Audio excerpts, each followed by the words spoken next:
আসসালামু আলাইকুম ওয়া রাহমাতুল্লাহি ওয়া বারাকাতুহু। সম্মানিত দর্শক শ্রোতা দেশ ও প্রবাস থেকে আজকের আমার এই ভিডিওটি যারা দেখছেন সকলের জন্য আজকে গুরুত্বপূর্ণ একটা ভিডিও নিয়ে হাজির হয়েছি। আমি SMK Omar Faruk YouTube channel থেকে। সম্মানিত দর্শক শ্রোতা আজকের যে ভিডিওটি অত্যন্ত গুরুত্বপূর্ণ। আমরা সেই নবীর একটা সুন্নতের বিষয় নিয়ে আপনাদের সামনে আলোচনা করা হবে ইনশাআল্লাহুল আজিজ। আল্লাহ রাসূল সাল্লাল্লাহু আলাইহি ওয়াসাল্লামের অনেকগুলো সুন্নত থেকে একটা সুন্নত আপনাদের সামনে আজকে পেশ করব। সুন্নতটি হলো আল্লাহ রাসূল সাল্লাল্লাহু আলাইহি ওয়াসাল্লাম যখন ফজরের নামাজের সুন্নত পড়তেন, কোন দোয়া কোন সূরা পড়তেন এবং দ্বিতীয় রাকাতে কোন সূরা পড়তেন, তদ্রূপ আপনাদেরকে আজকে এটাই জানায় দেওয়া হবে ইনশাআল্লাহ।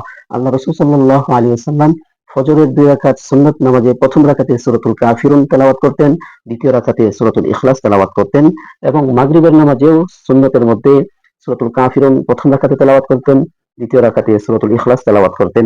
এটা আপনার আমার প্রিয় নবী হযরত মুহাম্মদ সাল্লাল্লাহু আলাইহি ওয়াসাল্লামের একটা সুন্নত।